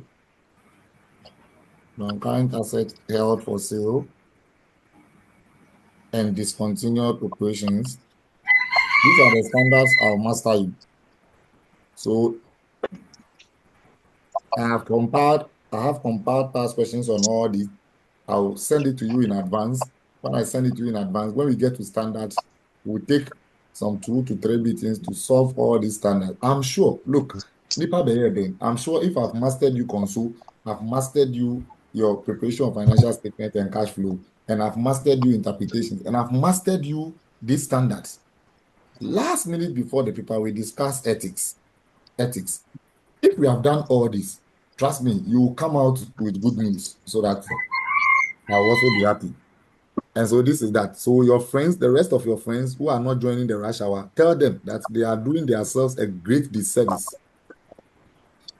I think we have had a good day. Yes, sir. All right. So we'll end here. It's 6:10. Let us prepare for work. When again do we have financial reporting per the timetable? Financial reporting and corporate reporting are crisscrossing. When again? Thursday. I think When Sunday. again? It's Sunday, eh?